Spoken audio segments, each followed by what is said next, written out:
Hi everybody, my name is Jan Dufour and I'm an independent Stampin' Up! Demonstrator. And tonight I'm going to show you this really sweet set.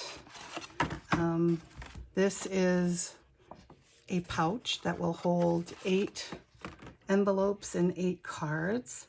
And I did it in several colors, obviously. I've got polished pink, night of navy, fresh Frieza, and I'm gonna show you what I did while I show you the evening evergreen. They fit right inside. There's a Velcro dot. I'll show you how that goes on as well. So here's my card. I will have all the measurements down below, but it's very basic. It's basic white thick, cut at the normal A2 size. Then the colored cardstock, whichever color you're working on. The first layer is 4 by 5 1/4. And then the area that we're going to stamp on is the second layer, which is 3 3/4 by 5. The only reason I'm even showing you this is there's different ways to get something centered. Excuse me. And most of the time I just eyeball it. I put it in here. I lay the stamp that doesn't have any ink on it, figure out where I like it. I take this out. I do stamp here to make sure that my line is straight. You see me demonstrate this over and over and over again. But today I thought I would see what happens if we actually measured it. So half of 3 3/4 is 1 7/8. So I marked that and drew a line. And then, I'm sorry, the 1 7/8 is this way. And then half of 5, obviously, is 2 1/2, which gave me this line. Then I took this, and I knew it was 3 inches from here to here. So I wanted it to be centered that way. Then I went ahead and stamped and said, yeah, that's good enough. And so now we're going to go ahead and do the last stamp. I love my Stamparatus. I would tell anybody who is just getting into stamping, other than the obvious, a stamp pad, some cardstock, and a trimmer of some sort. The first tool you should buy is this. I use it not just so that if I don't stamp it dark enough, I can restamp it. I use it for all kinds of techniques and positioning. And it's just a wonderful tool. So there's I'll put this off to the side. We'll go ahead and get this glued after I close this, because that's just a disaster waiting to happen. Move these aside. And this stamp set comes from our annual catalog, and it's called Go-To Greetings. I'll show it to you just a moment while I get this, where I want it. All right. And I'm going to put this on top of that just because that's the only thing I use this thing for. So it's Go-To Greetings. It's got happy birthday, thinking of you, just a note, and thank you. And that goes for 90% of the cards that you have to make. I like that it's got it fancy script, fairly big, middle script, a little bit smaller, so a tag could be made, or a sentiment punch out. Then we've got the actual little ones, which fit in more places maybe than some of the bigger ones, and it has one extra one, says hello. All right, so ours is just a note. I'm going to add the 2 green ones in here. Not green, evening evergreen. So now we have the 8 cards, and then I'm going to go ahead and close it, and I'll show you how to make this. Put this out of the way. Do need a little glue in shortly. So you take a 12 by 12 sheet of cardstock. This is Favored Flowers. It is free if you purchase, I believe, let me verify before I say something wrong.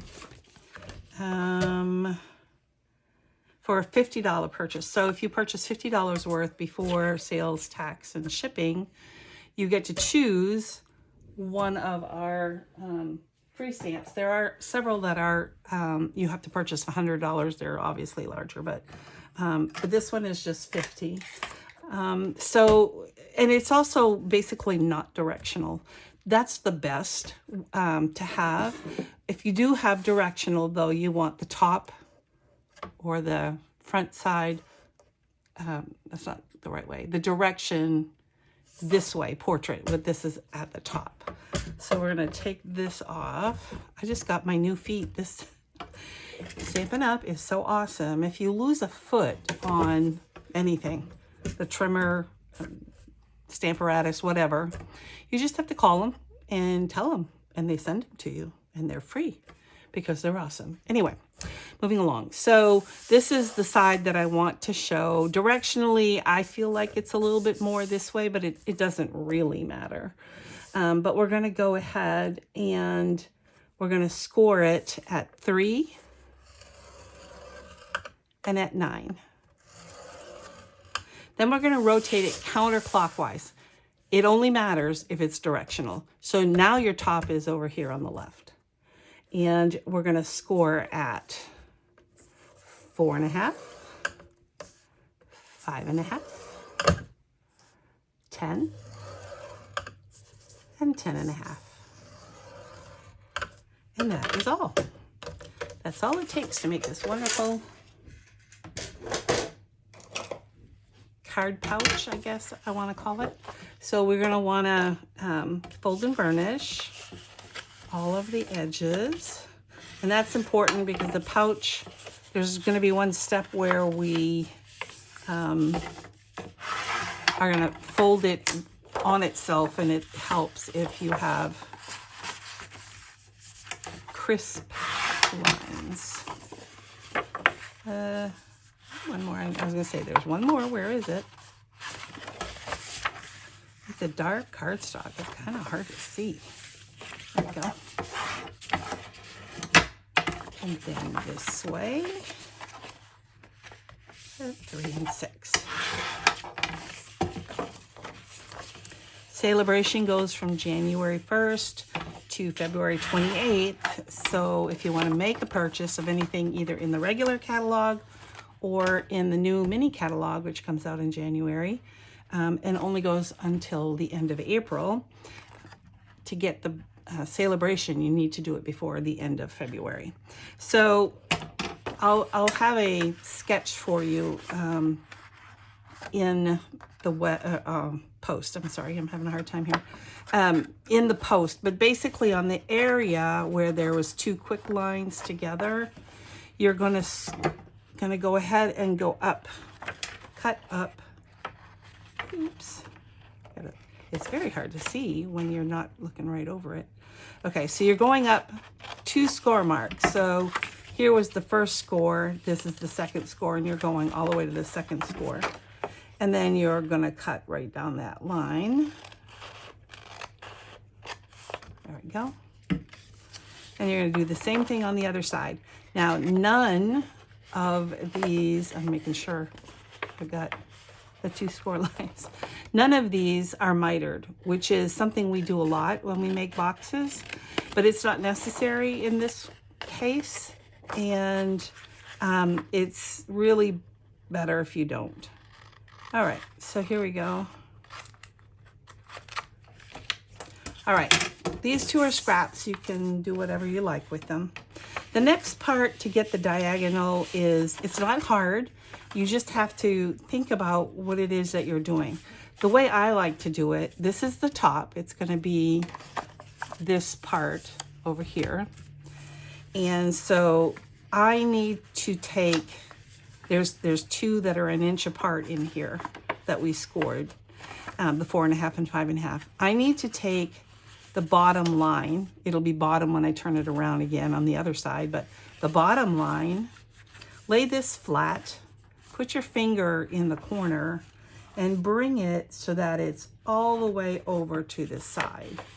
And then go ahead, fold it with your fingers, and then score it with or burnish it with the bone folder. Now, I'm going to do it again because we have to do it 4 times. So you get to see it again 4 times. You're going to take the bottom one. There's a score mark here, but you take the bottom score mark and you bring it all the way over to the edge that has been folded. And then you press in the center and then burnish it. We're going to do it again 2 more times. So now you see this was the bottom score mark when we had it the other way.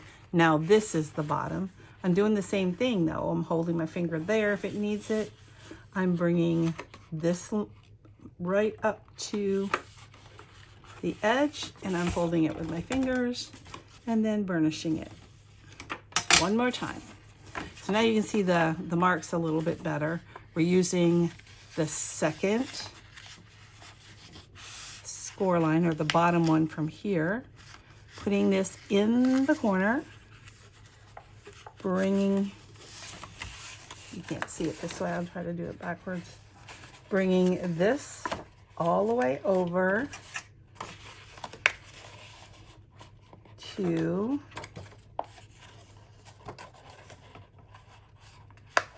this edge, this edge right here, and then you're folding this in and then burnishing. So what you end up with is your little pocket to hold all of your cards. Now, we don't want these 2 pieces and these 2 pieces flapping, so we're going to do one side at a time. And you only want glue, and the diagram will show this, on this top triangle. So we can come down a little, but we don't want to go past this score line that we made when we folded it. So we want to keep it there. Same thing with this one, is on the bottom. We want to go here, here, and then up here. Put a little bit in there. I don't even know if that's needed. But you're folding it flat. You just lay it over and fold it flat and just leave it there and let it dry a little bit. Now we're going to do this side, the upper side again. Stay on the angle and the bottom one.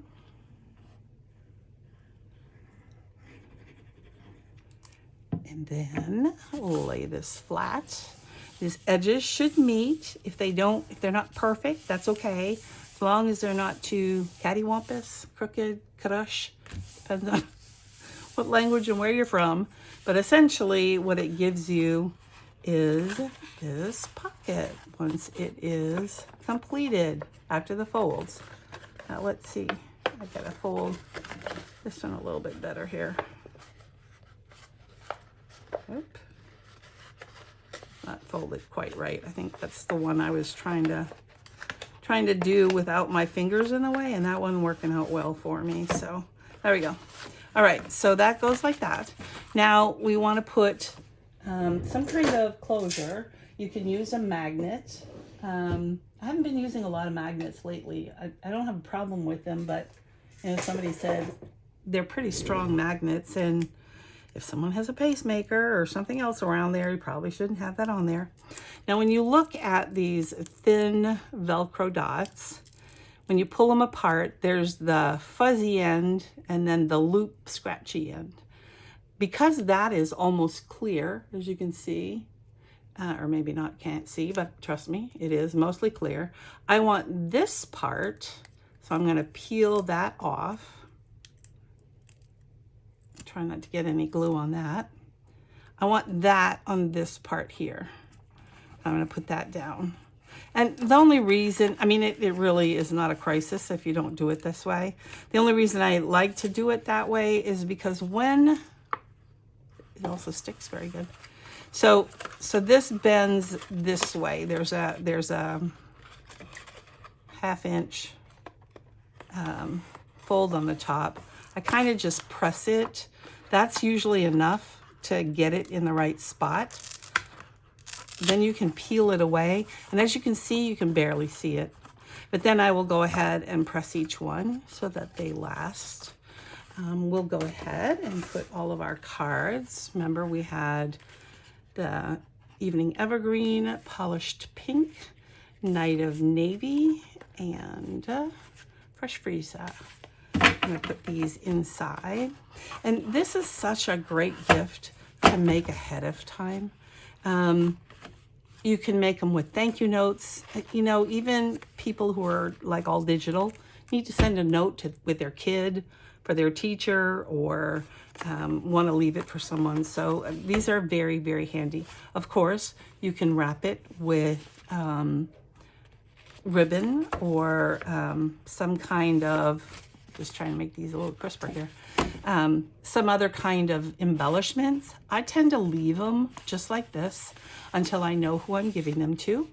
And then once I know who I'm giving them to, I will decide on the sentiment, because I may be giving them a birthday gift, even though it says just a note inside. I would write, you know, put a happy birthday sentiment, either from the same set, which I think I showed you. So I could put happy birthday on a sentiment right here, put a ribbon around it, put bling on the little sentiment, and there you go. And really all you have to do is take the time to stamp happy birthday, die cut it out, and stick it on the front of this. So I leave them like that. Hopefully this was helpful. I never make one of anything. And even though there were 2 cards in each of this, I now have 2 gifts that I can give away to someone when I think, oh shoot, I really should have a gift for that. It comes in handy. I hope you enjoyed this quick little video. If you do, please leave me a comment down below. Let me know how you enjoyed it, or if there's something else that you would want to see. Subscribe. I post every Wednesday, and I promise no junk mail. I rarely send an email unless there's free shipping. So go ahead and subscribe below. Thanks. Have a great day. Bye.